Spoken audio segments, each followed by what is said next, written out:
이게 씨름판이라고 하는 것을 알 수 있는 사건이 사실은 벌어졌잖아요. 그게 뭐냐면 씨름판에 소가 나가면 판을 걷게 되리라라고 하셨는데 네. 실제로 소가 나갔어요. 그렇죠. 놀랬죠 그때. 네, 실제로 소가 나가서 정말 사실은 전 증산도 신앙을 하면서도 놀랐어요. 네. 저도 그랬습니다. 저도 놀랐어요. 나 이게 진짜 그 말씀에 대해서는 굉장히 도전이 나왔을 때 야 이게 소가 나가면 야 이게 어떤 분기점인데 이렇게 하고 소 뭐 이렇게 생각을 했었지. 근데 뉴스를 보니까 진짜 나가더라고. 진짜 나갔어요. 뭐 아직 잘 모르시는 분이 있을 땐 1998년에 바로 정주영 씨가 소를 500마리를 데리고서 38선을 넘어간 사건이 있었습니다. 그 사건을 말하는 네. 건데요. 98년에 있었고 98년에 두 번 있었죠. 그리고 2000년인가요? 그때 이제 정주영 씨 하면 세 차례. 그러니까 세 그것도 세 차례도 생장송으로 그렇죠. 했죠. 삼수에. 네, 그래서 이 소가 나가면이라고 하는 상제님 말씀이 실현되는 걸 보고서 사실은 그 전에 이게 실제 소가 나가리라고는 아무도 뭐 생각한 사람이 거의 없었을 거다라고 생각합니다. 이게 네. 너무나 놀라운 사건이었기 때문에 그때 당시에 이것을 뭐 최고의 뭐 퍼포먼스다. 뭐 전 세계에서 그렇게 뭐 극찬을 했었던 그런 경우도 있었고요. 자기가 북한에서 이제 그 내려올 때 아버지 몰래 이제 소판돈을 갖다 이렇게 가지고 내려와서 그 어떤 죄책감과 이런 것 때문에 서산에서 그 간척을 했는 그쪽에 통일소라는 이름으로 소를 엄청 길러서 그걸 가지고 올라갔다. 이제 이것도 참 이게 이 역사적인 한 사람의 인생에 그런 도수를 걸어놓은 뭐 그런 의미도 많이 있는 것 같고요. 그렇죠. 자, 예, 뭐 통일소가 나가면서 그때 남북 교협이 이루어지고 금강산 개성공단 뭐 이런 것들이 생겼고 그리고 또 금강산이 또 닫히고 그리고 이제 개성이 또 닫혔잖아요. 네. 이번 사건으로 인해 가지고 맞아요. 이번에 그 박근혜 대통령이 아예 이거 2016년 핵실험에 의해서 핵실험 다음으로 바로 개성공단을 폐쇄를 하게 되거든요. 그래서 그때 당시에 이 소가 나가면서 열렸던 모든 것이 다 폐쇄가 되면서 어떻게 보면 판이 급박하게 돌아가고 있는 그런 시점이다라고 볼 수가 있겠네요. 예. 제가 들으면서 이제 생각을 해봤는데,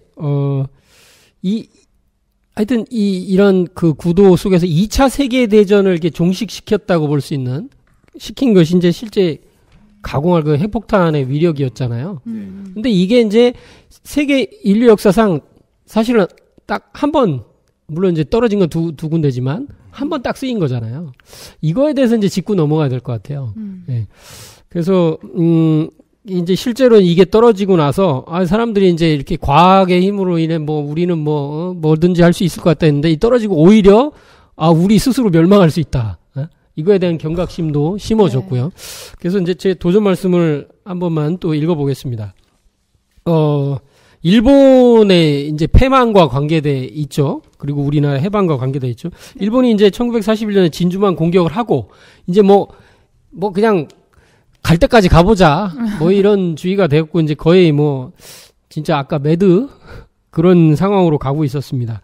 그래서 서양 사람에게서 재주를 배워 다시 그들에게 대항하는 것은 배은망덕줄에 걸리나니 이제 판 밖에서 남에게 의뢰함이 없이 남모르는 법으로 이를 꾸미노라. 일본 사람이 미국과 싸우는 것은 배사유를 범하는 것이므로 배사유는 이제 스승을 배신하는 율법이죠. 그런 율법에 걸리는 거예요. 그래서 장광 80리가 불바다가 되어 참혹히 망하리라. 이런 말씀이 있습니다. 이 말씀을 어떻게 박씨님 이거 좀 자료 조사를 해보신 것 같은데 네. 아마 예전에 이런 거에 대해서도 아마 되게 이렇게 파고 들어가서 남들 모르는 비밀도 찾고 그러신 것 같은데. 오, 진짜요? 다 아는 겁니다. 이번에 장광 80리. 장광 80리가 불바다가 되어서 일본은 참혹히 망하리라라고 하셨는데요. 근데 실제로 1945년 8월 6일에 미국이 인류사 처음으로 히로시마와 나가사키에 히로시마에 먼저 폭탄을 투하하게 되고 네. 그리고 3일 후에 나가사키에 또 그 원자폭탄을 투하를 하게 됩니다. 그래서 이때 일본 사람들이 15만 명 이상 죽고 그만큼이 또 후유증에 걸려서 또 이렇게 심각한 후유증에 시달리고 있다라고 하는데요. 이 히로시마 나가사키가 두 개 이제 한자로 보시면 한자가 장광이에요. 장과 광입니다. 그래서 이 장광 80리가 불바다에 참혹히 망하리라라고 하는 그 상제님 말씀대로 거기에 이제 원자폭탄이 투하가 되게 되는 거죠. 물론 이게 투하가 되는 것도 어디에 투하가 될 거냐 이런 에피소드 사연들이 있습니다. 근데 이 히로시마에 그 투하됐던 원폭이 투하됐던 장소가 어디냐면 그 목표 지점이 있어요. 목표 지점이 다리가 하나 있는데 상생교라는 다리입니다. 네, 상생교라는 다리거든요. 그러니까 미국이 상생교에다 쐈다는 거죠? 네, 상생교를 목표로 쐈는데 상생교를 맞춘 건 아니에요. 그 옆을 이렇게 투하를 했지만 바람을 불어가지고 예, 상생교가 타겟이 되었어요. 상생은 뭐 잘 아시잖아요. 우리가 상생 지금, 방송. 예, 상생 방송. 선천이 상극이고 앞으로 이제 상생의 도가 열린다. 서로 상 살릴생. 예. 어떻게 보면 아이러니컬한데요. 왜냐하면 가장 상극적인 요소잖아요. 사실 원자폭탄이라고 하는 게. 네. 그런데 그것이 터진 것이 뭐냐면 상생교예요. 상생을 지향한다라고 하는 어떤 의미가 될 수가 이제 있고. 우주의 이치가 이번에 가을 개벽을 통해서 상극의 이치에서 이제 상생의 그 이치로 이제 완전히 이제 갈아 끼워지는 그런 그 시점이다. 개벽의 이제 그런 모습을 상징하는 것도 여기서 보여지는 것 같아요. 그렇죠. 그 뭐 미국 사람들이 이 다리의 어떤 의미를 알아가지고 거기다가 이렇게 투여를 한 것이 아니잖아요. 그냥 우연히 혹시 한 거 아닐까요? 혹시 이거 읽어본 거 아니야? 아니 뭐 도전을. 미국이 이거 역시. 상생 우리가 하는 건 상생이야. 그래가지고 거기다가 막 투여를 했다. 네, 그런 건 아니라고 봅니다. 근데 어떻게 보니까 이렇게 그 상생교에다가 근데 바람이 불어서 상생교를 맞추지는 못했다는 것도 재밌네요. 야, 그것도, 야, 그런 생각도 해볼 수 있네. 그게 이거 폭발되는 또 하나는, 건데, 이게 이제 80리도요. 네. 80리가 이게 한 몇 킬로가 되는 거죠? 오리가 2kg죠. 심리가 4kg죠. 예. 80리니까. 그럼 대략 어떻게 돼요? 32kg? 32kg예요? 네. 그럼 이게 반지름인가? 하여튼 간에. 예. 지름이겠죠? 뭐 이것도 한번 알아보고 싶어요. 한 대략 진짜 피해 범위가 이제 엄청 넓었겠지만 이것도 뭐 비슷했나 이런 생각도 좀 들기도 하네요. 예. 나중에 보면 이제 뭐 참혹히 망하리라 불바다가 되어서 이런 말씀도 있지만은 네네. 저는 그거에 생각이 나요. 앞에 큰 화를 작은 화로서 막아라고 하는 건데요. 우리가 지금 이제 핵을 개발을 해서 핵을 투여를 했단 말이에요. 네. 근데 이 첫 번째 핵을 실제 사용했던 이 사건에 의해서 그 이후에 지금까지 핵을 못 쓰게 되는 거구나. 핵을 안 쓰는 거죠. 핵이라고 하는 것은 굉장히 위험한 거구나라고 하면서 그 핵 균형이라고 하나요? 그런 것이 네. 이루어져서 지금까지 핵을 안 쓰게 되고 또 하나는 여기에서 1, 2차 세계전의 막바지 이런 사건을 통해서 휴머니즘이 우리가 알고 있는 휴머니즘이라는 것이 전 세계적으로 이렇게 싹 터서 결국엔 뭐냐면 이제 더 이상 이런 전쟁을 해서는 안 되겠다라고 하는 그런 의식이 인류에게 이렇게 퍼지기 시작했다라고 하는 거죠. 그래서 나온 단어가 냉전이죠. 이제 냉전. 냉전이죠. 예. 이걸 이제 쓰면 서로 죽는다는 걸 아니까 전쟁을 하긴 하는 건데 이게 약간 스파이 전쟁 비슷한 것만 하고 실제로는 못하는 서로 누르면 끝나니까 단추 누르면 끝나니까. 그리고 이제 그 열전이라고 냉전의 반대가 열전인데, 네. 그러니까 실제 우리 재래식 무기를 가지고 싸우는 거잖아요. 네. 근데 그 열전 자체도 그게 과거에 비해서 네. 그러니까 사실은 상당히 많이 적어진 거죠. 그게 그러니까 전쟁 자체가 그러니까 그 너도 나도 핵을 누를 수 있는 상황이 되다 보니까 서로 몸을 서로 살리게 못 누르는 거죠. 예, 그러다 보니까 이 어떤 전쟁을 하더라도 이게 핵 전쟁으로까지 비화될까 봐서 서로 몸을 사리는 이제 그런 게 계속 좀 있어왔죠. 제가 여기에서 보면은 그 뭐 제국주의 열강들이 이제 물러나게 되고 네. 약소 민족들이 또 해방을 하게 되는 그런 계기가 이렇게 된 거고요. 그 다음에 아까 말씀하셨던 것처럼 전면적인 세계 전쟁을 회피하는 계기가 돼서 되게 되었고, 그리고 또 세계 전쟁을 막기 위해서 강력한 세계 기구가 이제 나타나기 시작한 겁니다. 이 1차 세계 대전을 통해서 국제연맹인가요?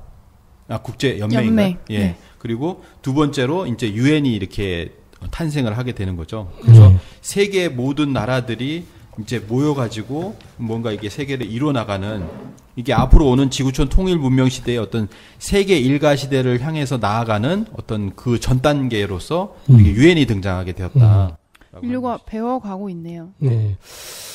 이쯤에서 이제 그 핵과 이제 화둔에 대해서 들어가기 전에 핵 자체에 대해서 좀 얘기를 하는 게 좋을 것 같아요. 핵이란 도대체 뭐냐? 그리고 인류에게 어떤 의미가 있고, 네. 이게 뭐 그 무기로서의 의미도 있겠지만, 뭐 에너지, 뭐 이 인간의 그 문명의 어떤 발전을 가져온 뭐 이런 걸 수도 있고, 또 이게 동양 철학적인 우주 원리적인 의미도 있겠고 네. 여러 가지 의미로 한번 핵 자체도 한번 보는 게 좋을 것 같아요. 처음에 무기로 만든 건 아니잖아요, 그죠? 그렇죠. 이제 핵 분열이 가능하다는 걸 알게 됐고, 네. 근데 이제 저도 좀 자료 에너지가 찾아보니까 네. 이제 핵 분열을 하게 되면은 그렇게 그 실제로 큰 에너지가 나온다는 거를 알게 됐는데, 네. 이것이 이제 무기로 사용 가능하다는 걸 알고서 이제 그거를 경고를 했다고 그래요. 그 무슨 한인데 제가 이름을 잘 까먹었어요. 하여튼 그 양반이 이렇게 했지만은 네네. 그 전부 다 이제 그 무기로서의 가능성을 알게 됐잖아요. 그러면은 네. 무기를 만들어야죠. 다른 나라 이기기 위해서는.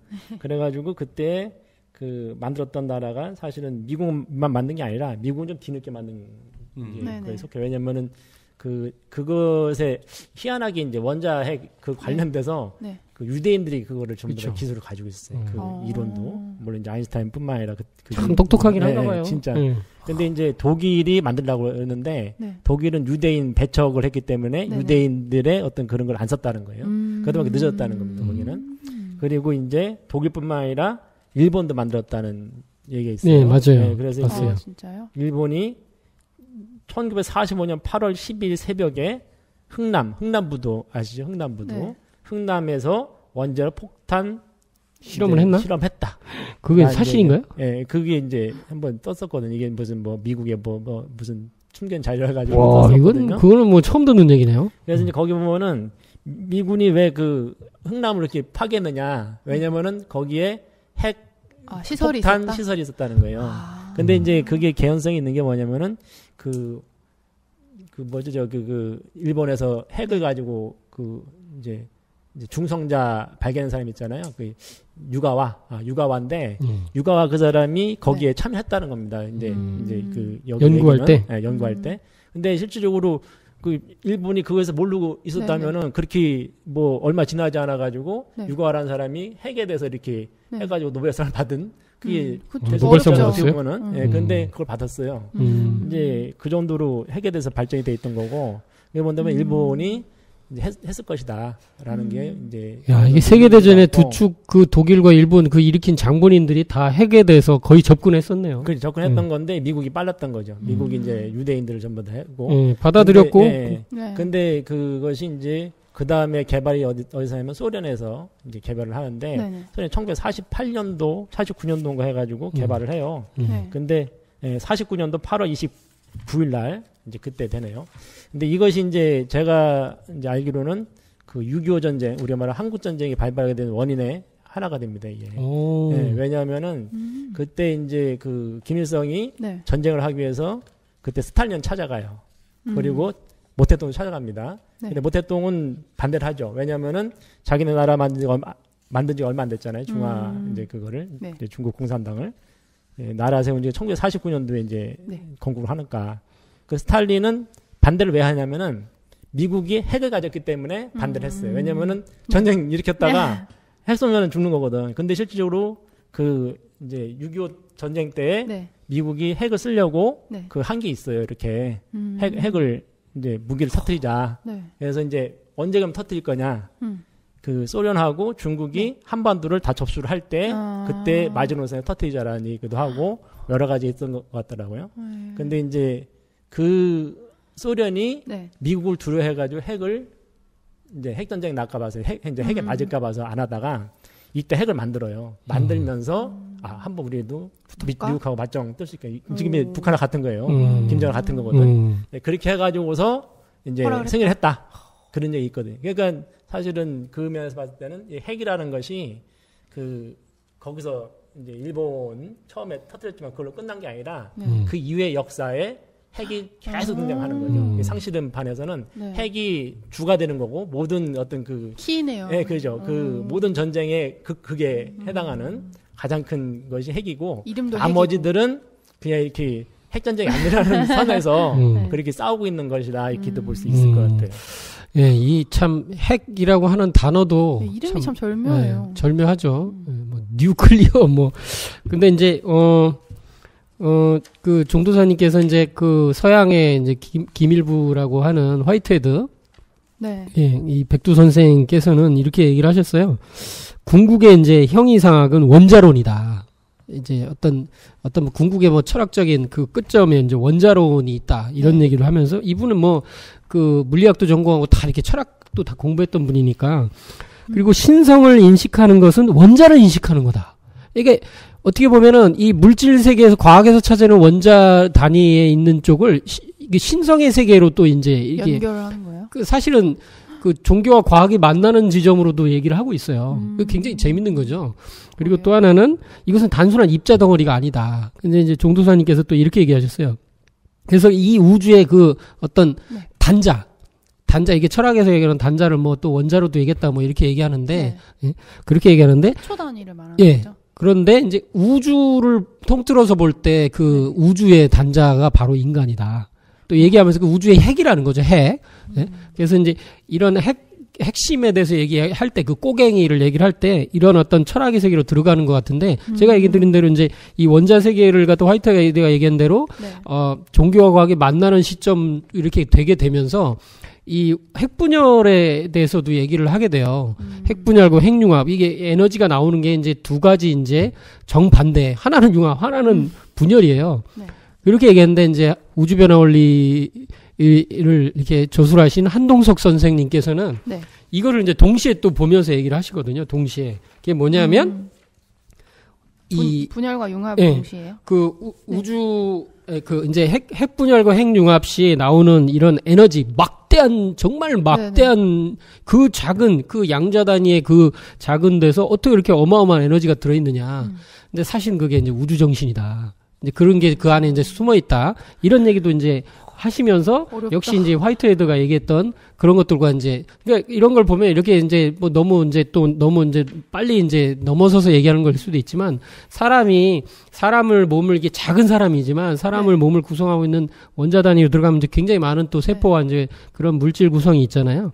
근데 인간 전신의 본연의 모습을 회복하면 그 몸 안에서 쓸 수 있는 그 에너지가 사실은 우주와 맞먹을 수가 있다. 이런 식의 이제 얘기를 이제 논리가 전개가 돼요. 근데 이제 찾아보니까 분열과 융합이 이제 그 한쪽은 이제 중성자를 땅 때려가지고 한쪽은 분열시키고 한쪽은 또 이렇게 물 높은 열과 그럼 속에서 이제 융합이 되는데 한쪽은 무기, 한쪽은 뭐 태양과 같은 별의 탄생과 관계되거든요.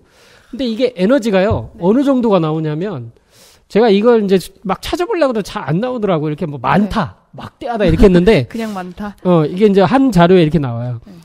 그 융합을 할 때, 핵분열할 때 하고 융합할 때 에너지 양이 다른데, 핵분열할 때 중성자를 하나에게 그 우라늄 그쪽에 이제 하나에 땅 때리면 막 분열하면서 핵분열이 이루어지는데, 그때 순수하게 나오는 에너지를 계산으로 하면, 물론 이거보다 더 많이 나올 것 같지만, 석유로 쓸 수 있는 에너지에 비교해보면, 우라늄 U235 1g이 석유 2톤에 해당하는 에너지가 나오고, 그리고 핵융합을 할 때는 어느 정도 에너지가 나오냐.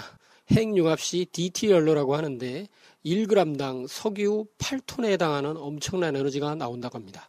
석유 8톤. 그러면 이게 원자폭탄이 뭐 몇 킬로짜리가 있을 거 아니에요? 그게 막 터진다고 생각해봐요. 그러면 이건 뭐. 우주가 무너져 내리겠는데요. 근데 이게 굉장히 이제 이 속에 이런 어마어마한 에너지를 가지고 있는데 그 에너지를 정신 세계에서 수행 문화 속에서 쓸 수가 있게 된다. 이걸 우주 정신으로 이렇게 표현하신 한동선 선생의 그런 표현도 너무 놀라운 표현 같고요. 예. 그렇습니다. 저 이제 제가 본문에 핵폭발하고 핵 에너지라고 하는 두 가지가 사실은 분열을 가지고 지금 쓰잖아요. 그러니까 이것도 상제님 천지공사에서 약간 제가 보기엔 유사한 게 있어요. 왜냐면은 상제님 아까도 큰 하루를 작은 하루로서 막아 다스리고 조화성경 열려하노라. 근데 핵 폭발이라고 하는 것은 한 번에 터뜨리는 거란 말이에요. 이게 그죠? 핵 에너지라는 거는 서서히 이걸 하는 거예요. 그래서 느린 반응을 통해 가지고 에너지 뽑는 거고 이걸 한 번에 터뜨려 가지고 폭발력을 가져오는 거고. 그러니까 이게 상제님이 큰 한데 이걸 작은 하로서 이렇게 서서히 하게 되면은 무한 이렇게 에너지 쓸 수 있는 어떤 상제님 말씀대로 그런 어떤 일상생활에 더 편리를 할 수 있는 그런 게 될 수 있지 않나. 사실 그런 생각이 좀 들었고. 빨리 태우는 거와 천천히 태우는 거죠. 이렇게. 핵무기와 태양인가요? 그리고 이제 그건 좀 달라요. 이 핵이라고 하는 것이 이제 아까도 말씀하셨지만 왜 정신하고 연관이 되냐면은 그 모든 물질이라고 하는 걸 우리는 지금 과학이라고 하는 것은 물질 자체를 이렇게 어떤 그 에너지까지는 알았어요. 그렇죠? 네. 에너지가 거기에 들어있다는 걸 알았는데, 근데 이제 이 동양에서는 사실 그걸 기라고 하는 좀 더 큰 개념이죠. 그 기의 어떤 네. 그 하나가 이제 에너지 네. 그 개념인데, 이 만물의 구성 원리를 살펴보게 되면은 모든 만물은 이렇게 양이랑 씨앗을 한번 보면 이게 씨앗 핵자잖아요. 씨앗 자자. 근데 씨앗을 보게 되면은 그 양이라고 하는 어떤 그 에너지, 그리고 양이 네. 이제 정신에 해당이 되는데 네. 양이 가운데 있고 음이 그걸 싸고 있어요. 이렇게 형체 자체가. 그래서 우리는 지금 이 겉에를 보게 되면은 물질이고 네. 이게 사실 그런 거죠. 그러니까 서양에서는 사실 이거에 관심을 둔 거예요. 이 물질에 대해서. 근데 그 물질 안에 들어있는 게 뭐냐라고 했을 때 이것이 바로 정신, 양에 해당한 정신이 되거든요. 그래서 이걸 이제 그 다른 말로 하면 이제 신재 기중이라 해가지고 네. 신이 어디 있느냐. 사람들이 귀신이 어디 있느냐. 신이 어디 있느냐 하는데 네. 사실은 그 물질의 내면에 가운데 있다. 이면에 있는 것이 바로 그리고 물질이 그렇게 움직일수록 해주는 어떤 그 이제 주동체가 이제 신이 되는 거죠. 그렇기 때문에 이 에너지, 우리가 말하는 에너지라고 하는 것이 네. 사실은 그 정신하고 연관이 된다 이렇게 좀 말씀을 드릴 수 있을 것 같습니다. 네, 그래서 뭐 제일 유명한 사람들이 그나마 알아듣기 쉬운 좀 보편화되어 있는 걸 방정식 2는 MC 제곱이겠죠, 이제. 네, 그렇죠. 네. 그래서 E가 이제 에너지고 네. MC 제곱할 때 M이 이제 질량이니까 그러니까 이제 하나는 물질이고 하나는 네. 에너지인데 네. 에너지를 동양 문화로 보면 이게 이제 기이면서 이제 그 속에 신이 있다. 신이 타고 논다. 뭐 이렇게 네네. 되는 건데 네. 근데 그 자체가 이렇게 텅 비어 있고 아무것도 없는 것이 사실은 물질과 이제 등가라는 거예요. 1대1로 완전히 등가라서 한쪽으로 이렇게 에너지로 화해버리면 아무것도 없이 사라진 것처럼 보이지만 그 속에 이제 신으로서 존재하고 그게 이제 물질화돼서 이렇게 뭉쳐있으면 그게 네. 이제 우리가 보는 물질이 돼 있는 건데 사실 이게 등가로 있다는 건데 이 원리를 가지고 이제 거기서 이렇게 수소원자 4개가 합쳐지면서 네. 수소원자 4개가 합쳐지면 이제 헬륨이 돼요. 네. 근데 그 질량이 약간 줄어들거든요. 이게 4개가 합쳐지면서 에너지를 쓰기 때문에 이렇게 이제 이렇게 헬륨 하나가 딱 생기면서 에너지가 이제 그 질량이 약간 빠져요. 약간 빠져. 그게 에너지로 바뀐다. 에너지가 바뀐데 그 양이 어마어마하다는 거죠, 이제. 그거 조금만 했는데도. 저는 뭐 제가 이게 한번 우주 원리적으로 네. 동양 철학자 말씀을 드리면은 참 이게 이제 핵이라는 말을 한자로 네. 시핵자. 저는 그게 상당히 좀 누가 말을 졌는지 저도요. 엄청 신기한 것 같아요. 신기하게 좀 생각을 하고 있어요. 근데 이 원자라고 하는 게 씨앗 자자예요. 그러니까 이 근원원자에다가 씨앗 자자. 근원이 되는 어떤 씨앗이란 말이에요. 근데 그 씨앗에 다시 핵이 있다는 거예요. 그 안에. 그러니까 우리가 말 원자 핵이죠. 네. 전자가 있고 원자 핵이 있는 것처럼. 그러니까 우리가 이제 씨앗을 사실 보면 똑같아요. 씨앗이 어떻게 구성이 됐냐면은 씨앗이 하나의 그 종자. 원자는 네. 아니고 종자란 말 쓴단 말이에요. 네. 근데 거기에 보면 씨핵이 있고 씨방이 있어요, 이렇게. 네. 그렇죠. 생물 시간에 배우죠. 그렇죠. 그래가지고 네. 이 핵이 거기 들어있단 말이에요. 네. 근데 이 핵이 그럼 뭐냐? 이것이 이 어떤 순환 속에서 보면은 목화토금 수라고 하는 수. 그러니까 겨울에 이 씨앗이 열매돼가지고, 그러니까 네. 열매죠. 열매가 더 웅축된 상태가 네. 이게 그렇죠. 씨앗이에요, 씨앗. 그래서 핵자를 보게 되면은 나무 목자에다가 그 12지지 할 때 그 돼지 해자가 붙어 있어요. 그러니까 이 돼지 해가 바로 이제 해자해가 순데 네. 그 씨앗 속에 들어있는 목화 기운을 말해요. 양기운. 그래서 이 씨앗 속에 핵이 들어있는 그 양기운이 터지면은 그러니까 터지는 그 폭발력. 그러니까 뭐냐면 이 물질, 그러니까 씨앗의 껍데기를 뚫고 나오는 그 있잖아요. 그 봄에. 네. 그 힘이 얼마나 세냐면 언 땅을 막 뚫고 새싹이 오잖아요. 언 땅을 뚫고 나오는 그런 아주 그 대단한 생명력 가지고 있는데 그걸 한 번에 터뜨리는 거 이게 한 번에 터뜨리는 게 사실 핵 분열이에요. 그러니까 사실은 자연계에서는 핵 분열이 사실 일어나고 있는 거죠. 계속 그렇죠. 봄 여름에 핵 분열이 일어나는 거예요. 그러니까 봄 여름 양의 시간대, 분열 시간대 똑같이 이 식물이나 사람도 똑같은 그런 핵 분열을 하는 거죠. 그러면서 성장을 해요. 그러면은 핵 융합은 그럼 어떻게 되냐? 자연계에서 이미 일어나고 있다는 거죠. 자연계에서는 꽃이 피고 나면은 모든 성장이 멈추게 돼요. 왜냐면은 네. 이 식물이 자라는 목적, 그러니까 초목농사의 목적은 가을에 열매를 맺는 거기 때문에 자라던 것이 멈춰요. 네. 어떻게 멈춰요? 꽃이 피면 멈춰요. 꽃이 열매가 되기 때문에 모든 영양분을 다 꽃으로 좀 다 주게 됩니다. 그러면서 이 질적 변화가 일어나게 되는데 그때 그 핵이라고 하는 것이 이렇게 에너지를 이렇게 네. 가져오는 거죠. 에너지가 이제 그 뭉쳐지게 되는 거죠. 네. 그게 사실은 자연계에서는 핵융합이라는 형태가 열매로 나타나는 게 씨앗.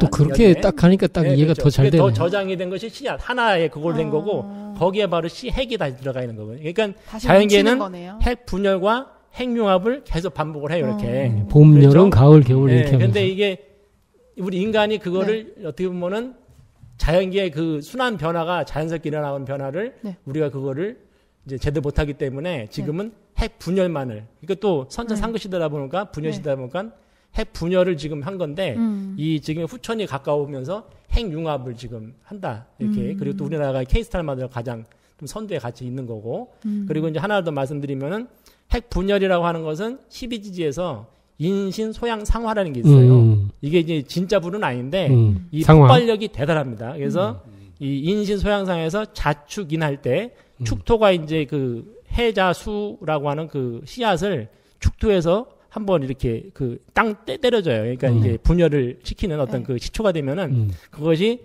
처음 터져 나온 것이 인상화라고 하는 거예요. 상화. 인상화. 네, 서로 상자에서 상화라고 그러는데 이 상화 때 그 확 터집니다. 그러니까 우리가 이제 봄에 보면은 씨앗을 갖다 이렇게 물속에 지면은 물이 부글부글 끓거든요. 이제 그런 부글부글 끓는 그런 것이 상화인데 그 기운을 가지고 자연계에서는 자기 형체를 만들어요. 이렇게 형체를 만들어요. 그러니까 갑자기 뭐 지금 보면은 그 4월달 5월달 되면 갑자기 이렇게 확 그 뭐 이렇게 잎이 막 생기잖아요. 그런 것들이 전부 다 상화의 그런 촉발에서 생기는 거고 이것이 이제 이것을 그 핵폭탄에서는 그 기운을 가지고 핵폭탄을 만든 거죠. 갑자기 그 폭발력을. 그러면은 핵융합은 뭐냐면은 핵융합을 가지고 에너지를 어떻게 쓰느냐. 지금 그건 뭐냐면은 핵융합이 될 때 신상화라는 게 신상화, 인신 소양상화라 해서 신상화의 상화인데 상화? 이 상화는 분열을 내는 게 아니라 이미 이제 가을 겨울로 넘어간 그 상황이기 때문에 시간상으로 이제 통일 상황이기 때문에 신상화는 열매를 맺는데 쓰이는 그 에너지를 모아주는 역할을 해줘요. 네, 그래서 이 에너지를 쓰는 것이 사실은 핵융합이 이 에너지를 쓰려고 하는 거예요. 네. 그러면 핵 분열과 핵융합을 함께 쓰게 어떻게 하면 순환이 된다는 게 이게. 그렇죠? 그리고 실제 핵융합이 되면은 에너지를 모아서 열매를 맺는 것처럼 사람은 어떻게 했어요? 사람은 지금 분열이 되기 때문에 죽는 거란 말이에요. 기분이. 이 분열을 수행을 통해서 사실 모아주는 건데 그 모아주는 게 이루어지는 거 똑같은 거죠. 그러니까 사람이 이게 한도 선생님 하셨던 말씀이 이 서양의 이런 기술과 동양의 이 음양원 철학, 그러니까 이제 핵에 대한 이런 그 분열과 통일의 그 원리를 같이 융합하게 되면은 무한 에너지뿐만 아니라 사실은 이렇게 우리가 말하는 어떤 영생의 그런 후천 세상을 여는 토대가 될 수 있다. 저는 이제 거기까지 말씀하셨지만 하여튼 그것까지도 얘기할 수 있다는 거죠. 네. 핵융합, 핵 분열 뭐 이렇게 돼서 이게 어떻게 보면 이제 음과 양의 시야로 보는 건데 이걸 이제 여기 뭐 깊이 들어가면 율려론이나 뭐 이렇게 나가 있지만 그렇죠. 결국 태울주 수행 문제 이런 얘기로 깊이 들어가게 될 것 같아요. 네, 뭐 아주 고도의 뭐 얘기로 가서. 끼어들지 못해요. 박씨님은 약간 어디 갔다 오셨어요. 갔다 온 듯한 뭐 화장실 갔다 온 걸 하겠습니다. 그래서 그 핵에 대해서 이게 많은 걸 생각을 해볼 수가 있는데 이 정신문화와 이게 철학적인 게 반드시 필요해요. 자, 들으시는 분들을 위해서 이게 마지막에는 과연 핵전쟁이 있느냐라고 하는 것에 상제님 천지공사를 말씀드릴 테니까 끝까지 들어주시고. 자, 지금 바로 그 얘기로 들어갑니다. 이제 화둔에 대해서 얘기를 해볼 텐데요. 역시 이제 성구로 출발하는 게 제일 좋을 것 같아요. 네네. 제가 상제님 말씀을 읽으면서. 일이 없으니까 제가 읽을게요. 예, 그러시죠. 하는 일이 없진 않고, 어디 읽으면 되나요? 어디 갔다 오셨을 뿐입니다. 변산. 변산이요? 네. 변산 갔다 왔습니다. 자, 그러면은, 제가 한번 읽어보도록 하겠습니다. 5편 229장에 있는 말씀인데요. 만일 변산과 같은 불덩이를 그냥 두면 전 세계가 재가 될 것이니라. 그러므로 내가 이제 그 불을 묻었노라 하시니라. 또 이런 말씀이 있고요. 그 다음도 읽어볼까요? 네. 하루는 밤중에 약방에서 36만 신이라 쓰시고 또 운장주를 쓰시어 성도들로 하여금 700번씩 외우라 하시며 말씀하시기를 이제 국가에나 사가에나 화둔을 하였는데 날마다 바람이 불다가 그치고 학담으로 넘어가니 사람이 많이 상할까 하여 그리하였노라 하시니라. 그 다음에 내가 이제 화둔을 하였나니 너의 집에 불을 조심하라. 만일 너의 집에 불이 나면 화신이 세력을 얻어 온 세상에 큰 재앙을 끼치리라 하시거늘 형렬이 놀라 집안 사람들을 단속하여 종일토록 불을 조심하니라. 화둔. 예, 아니 하나가 더 있어요. 예. 네. 그래서 읽어주십시오. 예, 하루는 상제님께서 천지에 변산처럼 커다란 불덩이가 있으니 여기서 이제 변산이 어디예요? 이렇게 서해안에 있는 진짜 이건 변산 뭐 국립공원인가 그쪽이요? 네네. 그래서 굉장히 크거든요. 네. 그러니까 그런 정도 커다란 불덩이가 있다. 그리고 그 불덩이가 나타나 구르면 이게 불이 이 산만한 불덩이가 나와서 굴러. 그럼 이게 어떻게 되는 거야 도대체? 그래서 너희들이 어떻게 살겠느냐 하시며 수식 남방 매화가라 글을 쓰신 뒤에 이렇게 이제 아까 말씀하신 대로 변산들 같은 불덩이를 그대로 두면 재가 될 것이므로 내가 이제 그 불을 묻어놓으라 이런 말씀을 하셨어요. 예. 뭐 하는 일 없어서 읽으셨다고 했는데 읽기만 하실 건 아니었죠? 아닙니다. 예, 말씀하십시오. 이 화둔, 둔은 이게 묻는 거잖아요. 묻는 거. 불을 묻는다. 화둔 도수를 보셨어요. 네. 그러니까 이 실제로 전 세계 핵전쟁으로서의 지금 위기 상황이 지금도 누구도 공감할 정도로 표출되고 있는데 이 커다란 불덩어리가 상징하는 게 지금까지 우주 봄, 여름철에 이렇게 생명을 이렇게 싹두고 이렇게 이끌어왔던 불이기도 하지만 실제 역사 속에 투영될 때는 인간과 신명의 원한으로서 그게 이제 축적돼 왔다. 네. 그래서 천구의 원한을 맺게 돼서 어찌 보면 이게 이제 죽음의 불로 이제 상징될 수 있는데 근데 그런 것들을 이렇게 묻으면서 불을 묻는 공사로서 이제 가을 개벽에 이제 열매 맺는 시대로 들어가게 되는 공사를 봐놓으신 게 이게 화둔도수입니다. 그러니까 아까 이제 계속 뭐 큰 화를 작은 화로서 막아 다스린다 이런 말씀했는데, 그러니까 막아 다스리는 그러니까 이게 화라고 하는 것이 네. 그 막다가 이제 결국은 그거를 묻으시는 이제 공사를 이제 봤다 이렇게 좀 볼 수 있을 것 같은데. 네. 그러니까 이 화둔이라고 하는 것은 화라고 하는 것이 아까도 말씀드린 천천 봄 여름의 분열 기운인데 이 분열 기운이라고 하는 것이 그 결국은 상극성에 의해서 이제 인간이 그 분열 기운을 같이 쐬가지고 거기서 이제 원한이라고 하는 것이 그 탄원과 폭약으로 화하게 되고 이제 이것이 이제 결국은 탄원과 폭약이 우리 아까 지금 네. 얘기했던 핵이라고 하는 그런 커다란 이 불덩이까지도 되기 때문에 이걸 묻는 어떤 공사를 보신 건데, 근데 아까도 이제 말씀드린 것처럼 이 핵이 등장하고 나서 냉전 시대가 펼쳐지고, 네. 그리고 핵의 위험성, 그러니까 어떤 전쟁이라고 하는 것의 그 위험성, 그리고 그것이 어떤 그 인간의 말살이라고 하는 어떤 인간 휴머니티라고 하는 그런 것이 이제 네. 휴머니즘 같은 것이 그거를 깨닫게 되면서 그 더 이상 이 핵을 가지고는 안 된다라는 어떤 그런 것 때문에 핵을 묻기 이제 시작을 하는 거죠. 네. 근데 이제 이 불을 또 나쁘게만 얘기를 한 그런 게 아니고요. 실제로는 이게 생명의 원천이거든요. 불은 생명이 또 원천이에요. 양기운. 그래서 우리 어린애들 태어날 때 보면 뭐 진짜 따끈따끈하고 뭐 이렇게 몸에 피부도 뭐 그렇게 좋고 하잖아요. 그 순양지체라고 하죠. 네. 그래서 순양지 그 순수한 그런 양기운 덩어리라고도 하는데, 근데 그게 문제는 역사 속에서 그게 투영돼서 그렇게 원한의 그 제한 기운으로 이렇게 역사가 이제 흘러갔을 때가 이제 문제였던 건데, 이 화둔이라는 거는 실제 불을 꺼트리는 그런 의미가 아니고 불씨를 네. 보존하는 의미의 화둔 공사로 이제 해석을 할 수가 있습니다. 그래서 그 분쟁의 씨앗을 다 이렇게 뿌리 뽑고 이제 그 불씨를 보존해서 열매 맺게 한다. 이제 이런 아까 어떤 말씀하셨던 예, 거기에 이제 목적을 네. 두고 이렇게 하신 거다. 그래서 우리 뭐 정글의 법칙 보면은 네. 정글의 법칙에서 가끔 보거든요. 거기 보면은 제일 중요한 게 뭐냐면 식량도 중요하고 한데 불 피우는 거예요. 맞아요. 사람이 이렇게 저런 곳에 떨어지면은 야, 짐승하고 다를 게 뭐가 있냐. 그리고 불 없으면 끝이다. 내일 아침까지 살려두기. 뭐 그런 거. 불씨 보존하려고 엄청 노력하잖아요. 그 프로메테우스가 뭐 인간에게 불을 가져다 준 뭐 벌로 뭐 이렇게 얘기를 하는데 좀 너무 서양적인 거고. 네. 그래서 이 불이 이 문명이고 인간과 그 다른 것과 이제 어떤 그 분리되는 그런 점인 것 같아요. 그래서 이 화둔공사가 그런 그 성숙의 의미로. 네. 그런 가을철 열매를 맺는 성숙의 의미로서 이제 보면 딱 맞는 것 같습니다. 예, 뭐 화둔에 대해서 한번 지금 말씀하신 거를 한번 좀 부연을 하면은, 네. 그러니까 이제 그 아까도 이제 핵분열이라고 하는 어떤 그 분열 시대 핵이라고 하는 것이 결국은 속에 있던 양기운이 분열을 하는 거란 말이에요. 그러면서 자기 형체를 드러낸 건데 이것이 만약에 다 분열이 되면 어떻게 되겠어요?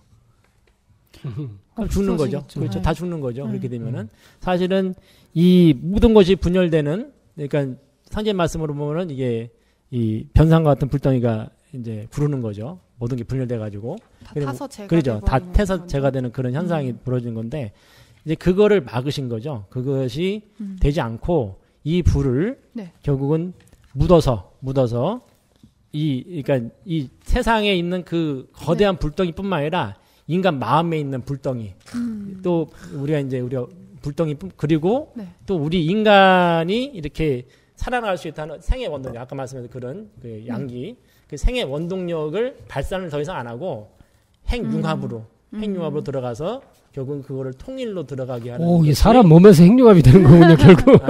수렴을 해서. 그거를 뭐 이제 수행이라고 이제 말씀을 드릴 수 있겠는데 이제 우리가 말하는 수승화강의 원리라고 볼 수 있는데 이제 하여튼 이렇게 그걸 통해서 결국은 열매를 맺게 하는 거. 그래서 그 내 마음의 불 그리고 내 양기 발산되는 양기를 내가 수렴하는 거 그리고 이 세상에 이 드러나는 어떤 그런 폭발력, 이 화의 폭발력도 이제 막는 이런 공사가 동시에 같이 된다.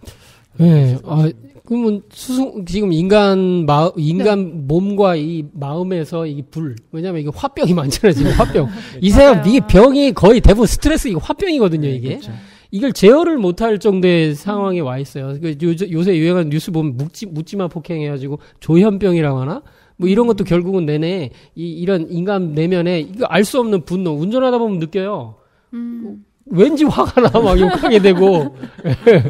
근데 이런 것들을 얘기하려면 수승화가 아까 얘기하셨는데 그걸 간단히 좀 잠깐 설명해 주시는 게 좋을 것 같아요.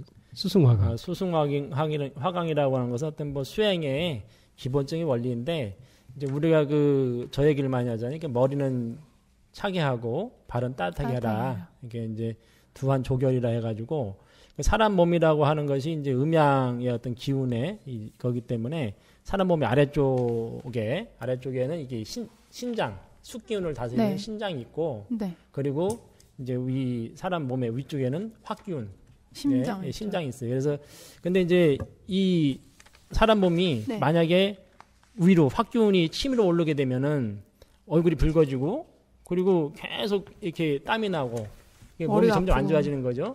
그리고 여자들이 만약에 이 아래쪽 우리 이제 냉증이라고 그러잖아요. 그렇게 계속 아래쪽이 차가워지면은 병에 걸리잖아요. 이것이 이제 우리가 말 기가 막히는 거거든요. 기가 막히는. 기가 순환이 안 되고. 그렇죠. 기가 막힌 건데 이것이 순환이 되고 하기 위해서는 그 반대 현상. 그러니까 뭐냐면은 위에 있던 불기운을 아래 내려가고 그리고 밑에 있던 숙기운을 위로 올라가서 순환이 돼야 되는 거죠.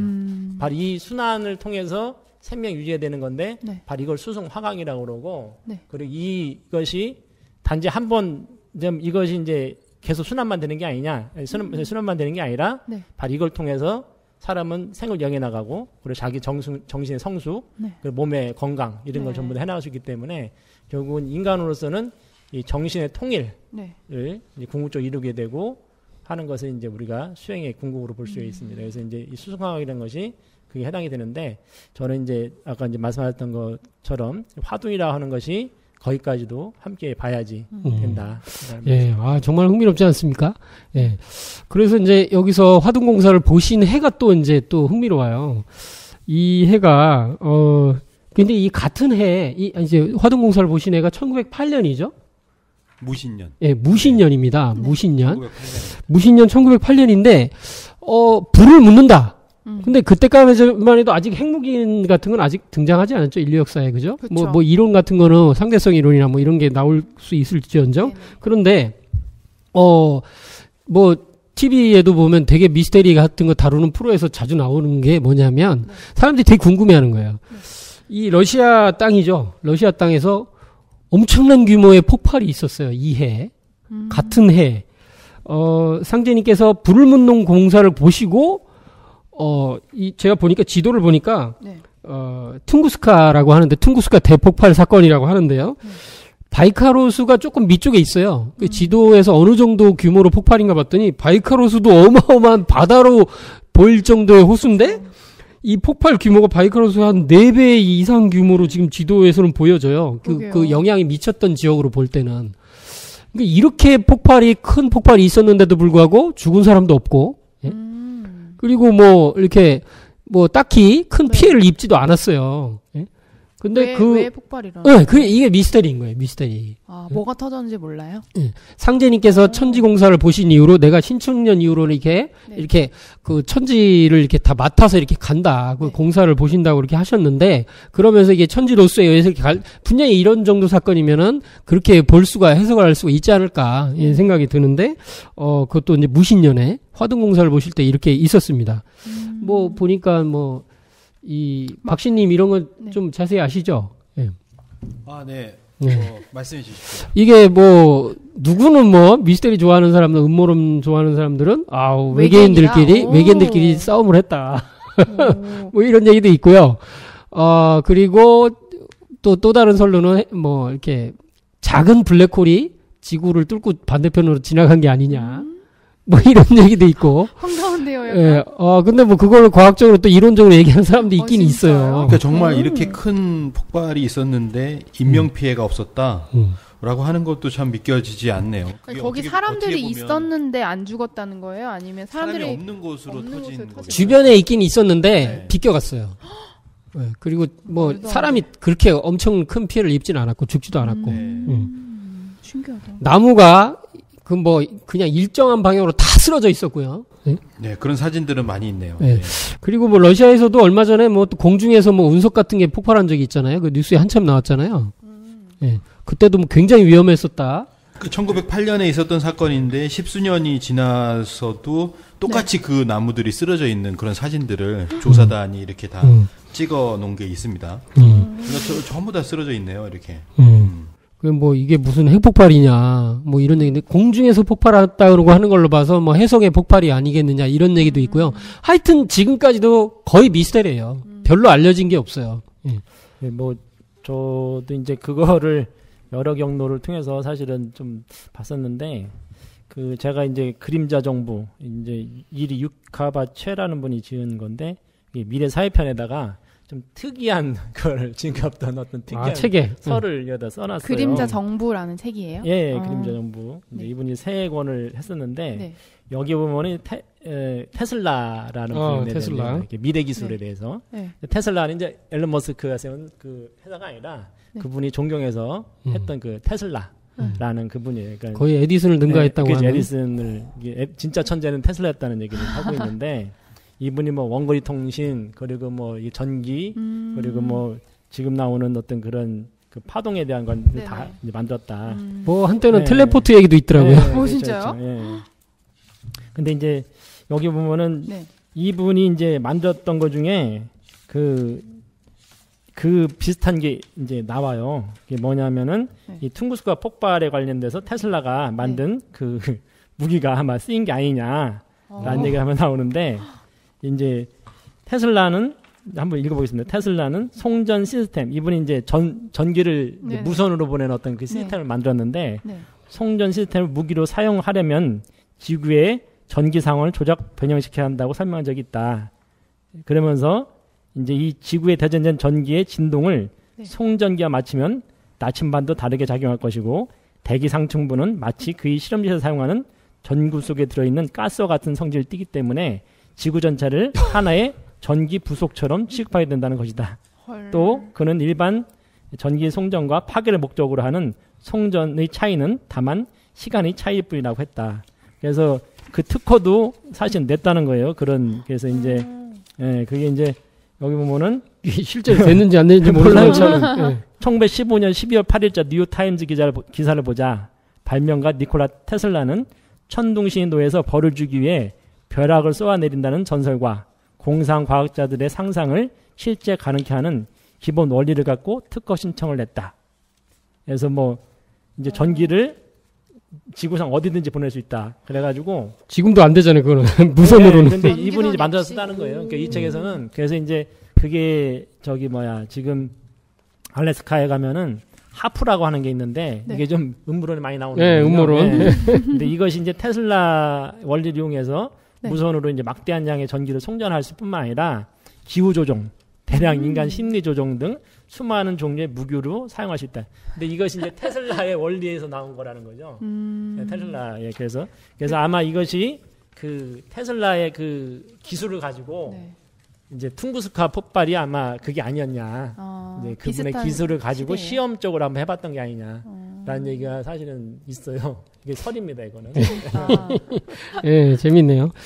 예, 지금 화둔도수 하다 보니까 이제 굉장히 재밌는 얘기까지 이제 갔어요. 네. 예, 퉁구스카 대폭발도 한번 이런 식으로 한번 지나가면서 한번 생각해 볼 수 있는 여지를 줍니다. 그리고 이제 이게 역사 속에서 이게 핵무기에 대한 위험성이 지금 커지면서, 물론 지금은 실감이 잘 안 나긴 하지만 전 세계가 인식을 하고 제로 옵션이라는 걸 이제 그 서로 협정을 맺어서 핵무기가 이제 아예 없애자. 뭐 이런 식으로 해서 줄여나가자. 네. 긴축 없애자는 쪽으로 이렇게 뭐 앞으로 방향이 전개될 것 같은데 지금은 막 더 커져가고 있는 상황이지만 그게 과연 될까 싶은데요. 예, 상제님의 화둔도수를 이렇게 보면 네. 이게 결국은 다 이렇게 묻는, 사실 뭐 현실적으로 무기가 이제 핵무기가 네. 어떤 식으로든 이제 해체가 되든 그렇게 되지 않겠는가 이런 생각도 해보는데요. 제가 이제 마지막 엑스맨 시리즈 되게 좋아하는데 최근에 나왔던 엑스맨 시리즈 중에 엑스맨 아포칼립스라는 영화 있습니다. 보셨습니까? 저 엑스맨 시리즈는 다 봤어요. 아, 그렇군요. 네. 거기 보면 원조 엑스맨이 나오거든요. 엑스맨들의 조상이 한 명이 나와요. 아포칼립스. 아, 못 봤어요? 아, 네. 그 제목이 뭔지 기억 안 나는데 네. 그 이집트 피라미드, 거기 얘기를 하는데요.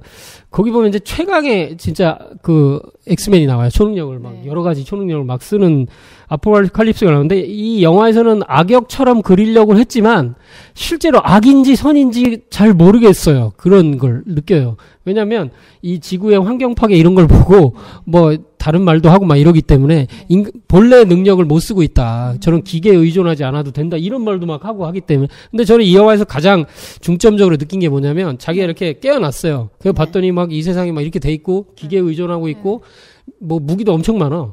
근데 이 사람이 한순간에 전 세계에 있는 모든 핵무기를 다 이렇게 쏘아 올리거든요. 그래갖고, 우와, 우린 다 죽는구나. 막 이렇게 막, 군 관계자들이 그러는데, 아니, 이 쏘아 올려서 어디로 가냐면, 대기권 밖으로 전 세계 모든 핵무기를 다 날려보내요. 그리고 이렇게 날려보내서 지구에서 떨어뜨려버려, 이렇게. 다 이게 우주 공간으로 날려버려. 그래서 지구에는 제로가 된 거예요, 핵무기가. 화둔이 돼버린 거야. 그러니까 그 영화가 화둔을 보여줘요. 어떤 의미로 보면. 그래서 지구상에는 뭐 어떤 위험도 없게 되는, 그 실제 멸망할 할 수 없는 그런 상황에 펼쳐지는 게 그 존재가 아포칼립스가 이렇게 그렇게 만들어 버리거든요. 참 저것도 잘했다. 이게서 저것이 진짜 저 영화가 이제 영감을 받았다면 화둔도수를 어떤 식으로든 이게 이 천지에 감을 받지 않았겠느냐. 뭐 이런 생각도 좀 들게 했습니다. 봤는데 기억이 안 나요.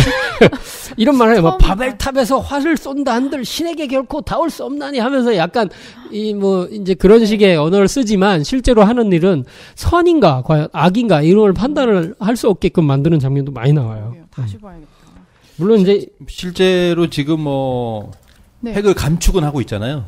감축을 하고 있고 지금 핵을 가지고 있는 것이 거의 한 16,000개 정도 전 세계가. 너무 많은 거 아니에요? 미국하고 러시아가 한 7,000여 개씩 가지고 그러니까요. 있고 중국 같은 나라는 한 200개 정도 가지고 있고. 근데 그런 것들이 많이 줄어든 거예요, 사실은. 뭐 2014년에는 16,000개가 있다가 2015년에는 15,000개 쪽으로 떨어졌어요. 그렇지만 줄었네요. 인류의 역사나 이게 전개되는 걸 가보면 모든 핵을 폐기한다는 것은 거의 불가능하지 않을까 이런 생각이 들긴 하는데 그러면 이 화둔이라고 하는 것은 그것을 하나의 일부로 본다면 핵무기를 없애는 공사라고 볼 수가 있잖아요. 한 가지 부분만 본다면. 근데 이제 핵무기가 과연 어떤 식으로 없어질 것인가. 좀 전에 말씀하신 영화처럼 하늘로 날아가서 이렇게 다 없어지든지 아니면 진짜 묻어져가지고 그렇게 없어지는. 궁극에는 화둔이라는 것이 이루어져서 그것이 이제 전 세계를 잿더미를 만들어 버릴 것인데 그것이 다 묻었다라고 하는 상제님 공사가 어떤 식으로 이루어질지 참 궁금하기도 하고요. 궁극에는 그래서 네. 사실은 그런 것 같아요. 모든 인류는 핵 사용에 대한 공포를 가지고 있어요. 네. 그렇지 않습니까? 지금 북한이 항상 떠드는 게 그 핵에 관한 핵을 쓴다는 것을 계속 얘기를 하잖아요. 네. 미국이 두려워하는 것도 이 핵실험과 더불어서 ICBM이라든지 또는 SLBM이라든지 해서 결국 미국 본토까지 핵이 날아오는 걸 굉장히 두려워하잖아요. 네. 그거거든요. 그게 레드라인이죠. 네. 그거를 만들어질 때까지는 기다리지 않겠다라고 하는 거거든요. 그럼 과연 북한의 핵이라고 하는 것도 어떻게 해서 화둔으로서 완전히 사라질 것인가. 네. 궁극에는 상제인 공사대로라면 이거는 이 핵을 쓰게 되면은 진멸지경이기 때문에 사라지긴 사라지는데 그 과정이라고 하는 것은 뭐 지금의 우리로서는 크게 미스테리하다. 커밍순. 예. 자, 이제 장시간 토론을 해봤는데요. 제가 잠깐 이제 정리 말씀을 이제 오늘 하면 이 화둔공사를 이제 정의를 이제 개벽실제상에서 어떻게 해놓으셨냐면 선천 상극 질서의 이제 극점에서 터지는 그 핵을 비롯한 온갖 불기운을 묻는 공사다. 이런 말씀을 하셨어요. 그런데 이제 그 태상종도사님께서 이제 늘 말씀하셨던 거죠. 이제 이 오행의 목화토금수가 이제 우주 원리가 이제 음양 오행으로 이제 우주의 절대 원리로 이렇게 돌아가는데 네. 하나님의 생명이 뭐냐? 그건 토다. 중앙에 있는 토다. 이 지금 우주의 선천의 봄, 여름, 철, 양의 시대에서 가을, 겨울 그 음의 시대로 이렇게 이제 대우주가 전환을 하게 되면서 개벽을 하게 되는데 네. 그때는 이게 화기운과 금기운이라는 전혀 상반된 음양의 두 기운이 부닥치게 돼서 화극금하게 된다. 화극금. 예. 근데 이것은 그대로 이렇게 어떤 하나님의 생명이 작용을 하지 않는다면 그대로 부딪혀서 이제 멸망하게 되는 건데, 우주는 이제 그런 게 없는 거거든요. 그래서 중앙에 하나님의 생명인 토가 있어서 화생토, 이게 화를 이게 토로서 이렇게 이화해서 그리고 이 토의 생명이 가을에 이제 금의 질서, 금의 기운을 이렇게 낳는 네. 또 다른 생명을 낳는 열매 맺는 그런 세계로 들어가게 되는 화생토, 토생금의 이치가 이게 들어있게 되는 거예요. 그래서 하나님께서 인간으로 오실 수밖에 없는 원리가 여기에도 이렇게 들어있다. 그래서 이런 말씀을 하셨는데 그러면서 이제 이 천지공사의 그런 100년의 시간대를 벌려놓으시면서 이것을 이렇게 그 해소하는 인류 역사를 통해서 쌓여왔던 축적된 원한과 그런 모든 문제들을 그 해소하는 시간대를 벌려놓게 되신 거죠. 네. 그러면서 마지막으로 이제 이렇게 인류 역사를 총체적으로 정리하는 그런 그 이벤트 대사건으로서의 그 천지전쟁을 말씀하셨다. 그래서 천지개벽 시대에 어찌 전쟁이 없으리요. 말씀하시면서 그 마지막 끝판 상실음을 예고하고 있는 말씀하고 계세요. 그럼 그를 통해서는 인류를 구원하는 사실은 오히려 역설적으로 그런 그 시간대로 진입하게 된다. 이런 말씀을 하고 계십니다. 예, 이렇게 한번 정리를 해봤는데 오늘 좀 우리 덕 선생님, 덕 선생님 맨 마지막에 할게요. 오늘 어떠셨습니까? 한번 이렇게 그 조금 어려운 주제를 이렇게 저희가 다뤄봤는데요. 예, 핵전쟁 얘기도 나오고 막 했는데 어떠셨습니까? 재밌었어요. 아주. 되게 여러 가지 얘기가 나왔는데 이게 잘 연결이 되면 정말 이렇게 세상을 보는 눈이 커지잖아요. 그런 계기가 되셨으면 좋겠어요. 아주. 여러 번 들으셔야 될 것 같긴 한데요. 네, 그렇군요. 근데 사실 뭐 우리가 모든 것을 한 번에 다 다루지 못했기 때문에 네. 근데 우리도 마찬가지지만 의문들이 많이 있어요. 전쟁이 일어날까라고 하는 아까 말씀하셨지만 전쟁이 일어날까? 그리고 핵전쟁이 정말 일어날 것인가? 핵을 쓸 것인가라고 하는 그런 문제도 있고 실제로 전쟁이 일어난다면 과연 이쪽 어떻게 될 것인가라고 하는 그 부분이 있거든요. 어떻게 보면 지금도 온라인에서는 어디로 피난 갈까요? 뭐 이런 사람들도 있어요. 위기를 느끼면. 뭐 상제님 말씀에 때를 아는 자는 실수가 없다고 지금이 바로 어떤 전쟁이 나는 그런 시기는 아니지만 이러한 어떤 뭐 상실임이 난다고 야단들을 치는 그런 시간대가 지나면서 그리고 뭐 대세를 이렇게 살펴본다면은 앞으로 어떤 그 세상으로 이렇게 전개되어 갈 것인가라고 하는 것을 아실 수가 있을 거라고 생각하고요. 이거를 체계적으로 알려면 사실 전쟁 문제뿐만 아니라 전체적으로 어떻게 봐야 된다고 생각합니다. 그래서 말미에서 말씀드리고 싶은 것은 이 개벽에 관한 것을 전체적으로 알 수 있는 그런 책을 독서를 해보실 것을 한번 또 권해드립니다. 책 제목은요? 이것이 개벽이다. 상학원 그리고 개벽 실제 상황 다이제스트 개벽 그리고 증산도의 진리 이런 책들을 보시면 예. 뭐부터 봐야 되죠? 예, 뭐 자매품 뭐 이런 얘기 나올 것 같으네요. 예. 아, 예. 오늘 처음으로 이렇게 같이 합류를 해주셔서 이렇게 고마운 말씀도 많이 해주시고 했는데, 예. 우리 덕 선생님 어떠셨습니까? 예, 뭐 저도 처음으로 이렇게 해봤는데, 예, 아주 뭐 즐거웠고요. 괜히 제가 좀 주저앉는 얘기를 한 게 아닌가 이런 생각이 듭니다. 전혀 그렇지 않습니다. 마지막으로 저도 한 말씀 드리고 싶은 거는 아까 이제 계속 하고 싶은 말씀이 하나 있었는데 네. 사실 이제 그 총균세라고 하는 책이 있잖아요. 상당히 이제 회자가 많이 됐는데 그 어떤 인류사의 대격변을 일으킨 사건으로서 어떤 환경의 문제 그리고 질병의 문제 그리고 이제 전쟁의 문제를 이제 크게 다루고 있거든요. 근데 이 세 가지 사안이 사실 인류의 그 어떤 인류 역사를 바꾸는 대세를 바꾼 거죠. 계속 대세를 바꾸는 어떤 커다란 그런 요인이 됐는데 상제님께서도 사실 천지공사를 보시면서 이 세 가지를 계속 말씀을 하고 계시죠. 하나는 이제 그 뭐죠? 문명개벽이라는 말씀도 있고 그리고 인개벽, 인간개벽 그리고 이제 자연개벽이라는 말씀을 하시는데 거기에 주제가 사실은 이 질병과 전쟁과 환경의 문제가 있어요. 그래서 제가 보기에는 이제 제가 이제 생각하기에는 그 1차 세계대전 아까 말씀드린 상시름이라고 하는 거 사실은 질병으로 끝나게 돼요. 그렇죠? 스페인 독감이라고 하는 걸로 해서 이제 종결을 맺게 되는데 이 질병이라는 문제가 사실 인간사를 크게 뒤집어 놓는 하나의 커다란 전개점이 된 거고 그 2차 세계대전이 끝날 때 그러니까 우리가 말하는 이제 총각판이 끝날 때는 핵전쟁이라고 하는 어떤 그런 이 전쟁으로서 사실 마무리되면서 새로운 차원으로 다시 이제 성의 단계로 들어가잖아요. 근데 이 3차, 그러니까 우리가 말하는 이 상실음이라고 하는 지금 상황에서 보면은 이 두 가지가 함께 오고 있는데 하나는 지금 우리가 다뤘던 화둔 문제. 화둔으로 시작이 돼서 그러니까 3차라고 하는 어떤 상실음은 사실 핵무기로 시작이 돼서 핵무기를 묻는 과정에서 지금 핵을 어떻게 묻을 것이냐를 놓고서 지금 싸움을 하는 거거든요. 그렇죠. 예, 그렇죠. 전쟁의 양상이 다른 거죠. 기존에는 판을 버리는, 분열시키는 판이었다면은 지금 판을 어떻게 보면은 버리지 않을 것이냐. 어떻게 이거를 안 하기 위한 어떤 그런 전쟁으로 지금 하고 있다라고 볼 수 있고 또 한 가지 문제가 환경의 문제가 지금 걸려 있어요. 그러니까 이 요즘에 뭐 우리의 미세먼지 뭐 저도 얼마 전에 뭐 애들이 그 운동회 옛날에 운동회 마음대로 했잖아요. 옛날에는 뭐 비 안 오면은 서핑 못 가고 비 때문에 했는데 요새는 그 미세먼지 때문에 이제 운동회도 못 가고 서풍도 뭐 마스크도 쓰고 하고 이런 식이 됐거든요. 그러니까 이것이 이제 환경 문제와 화두 문제가 같이 걸려가지고 지금 가장 큰 문제로 이슈가 된 건데, 그러니까 상제님 천지공사라고 하는 것이 단순히 옛날에 이렇게 그런 말씀이 있었고 아니면 여기에 우리가 그거 갖다 깨맞추는 게 아니냐 얘기해 볼 수 있는데 이렇게도 얘기할 수 있는데 사실 그게 아니라 지금 상제님께서 그 말씀하셨던 것은 인류 문화를 보는 그 인류의 과거와 미래를 볼 수 있는 어떤 그 핵심 가장 핵심에 대한 거기 때문에 이거를 잘 이렇게 보시고 그리고 대세 처음에도 말씀하셨지만은 그 천하의 대세를 아는 자는 사기꾼이 붙어 있다.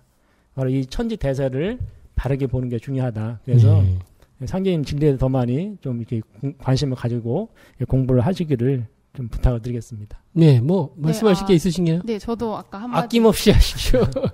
빠뜨린 게 있는데 저희가 되게 그 아까 왜 정주영 이야기할 때 소가 나가는 걸 보면서 세 분이 되게 놀라셨다고 하셨잖아요. 저는 그때 신앙을 하기 전이어가지고 들어와서 그걸 봤거든요. 그래서 제가 굉장히 천지공사를 보면서 충격받았던 건 저는 그 소처럼 그 오선이기에서 육자회담을 할 때 그 충격을 되게 많이 받았었어요. 그래서 우리가 되게 중요한 건데 그 육자회담 얘기를 못한 것 같아요. 그래서 그러네요. 네. 다음에 저희가 이걸 애기판 총합판 상실음 이게 그 과정을 세운을 한번 자세히 다룰 예정이니까요. 그때 아쉬워서 한번 그 오선이기가 바로 육자회담이거든요. 그래서 그것들을 좀 더 깊이 있게 생각하시면서 그 대세를 잘 살펴야 된다고 하셨는데 선생님께서 내 도수는 밖에서 안으로 울겨든 도수다. 그래서 천하 대세를 잘 살피라는 말씀을 같이 해주셨어요. 그래서 이 밖에서 안으로 들어오는 이 한반도 안에로 집중된 이 대세를 잘 살피시는 게 굉장히 중요할 것 같습니다. 오늘 너무 고생하셨는데 뭐 다들 한 마디씩 덧붙이니까 저도 덧붙이는 생각이 자꾸 나요. 하나만 얘기 드리면 태상종도사님께서 이제 늘 말씀하셨던 게 인류 발전사에서 오행 상극도로 이 무기의 발전을 이렇게 볼 수 있다. 그래서 인류 역사에서는 뭐 옛날에야 뭐 무기가 뭐가 있겠어요. 서로 이렇게 싸우다 보면 흙덩어리 던지고 했었거든요. 네. 근데 이게 토거든요. 예. 근데 그러다 보니까 좀 발달하다 보니까 도구도 많이 쓰고 하다 보니까 이게 나무 무기, 몽둥이 뭐 이렇게 되는데 네. 이게 바로 이제 목극토의 이치죠. 그리고 이게 나무만 가지고 싸우다 보니까 좀 지난해 보니까 이제 금속 무기가 등장해서 나무 무기는 이제 네. 깨갱하게 되죠. 예. 그래서 이것이 바로 금극목의 이 역사가 되는 거예요. 상극의 질서라는 게 이게 전쟁의 역사이면서 이 무기의 역사로 아까 뭐 총균세도 마찬가지 상극의 역사를 다 보여주는 게 아닌가 이런 생각도 드는데 이 금속 무기가 발달해서 칼로 싸우고 창으로 싸우고 막 이렇게 하다가 점점 지나면서 어떻게 됩니까? 드디어 이 불무기가 등장합니다. 이것은 오행의 상극질조에서 화극금이거든요. 화극금. 불이 쇠를 이기는 거죠. 녹여버리잖아요. 그래서 이 불무기의 끝판왕이 이제 핵무기가 되는 거죠. 핵무기. 네. 근데 이걸 또 이 불을 이기는, 물론 이제 뭐 수소폭탄도 뭐 이런 얘기도 할 수 있고 뭐 핵융합하고도 연결되지만 실제로는 이게 수국화하는, 근데 이것은 무기의 역사를 넘어서는 이것이 이제 이게 수행문화라고 이제 생각을 할 수가 있습니다. 그래서 태울주는 수기 저장 주문이라. 그래서 태울주 읽으면 수기가 이게 몸에 차면서 네. 이 수기를 저장하면서 건강과 그리고 이제 깨달음의 질서로 나가게 되는데 이것이 이제 수국화의 어떤 이치가 아닌가. 그래서 태상종도사님께서 말씀하셨던 이런 오행상극도로 보는 그 역사 발전의 과정에서 지금 이제 그런 때에 와 있다고 생각이 듭니다. 여러분 이게 증산도 진리에 이제 인연을 맺으셔서 수행을 한번 해보시고 꼭 그런 시간을 가지셨으면 좋겠습니다. 자, 오늘 좀 어려운 주제로 했는데요. 예, 고생 많이 하셨고, 예, 자 진리자판기 다음 시간에 또 만나겠습니다. 예, 안녕. 안녕. 예, 어색하시면 다시 한번 안녕.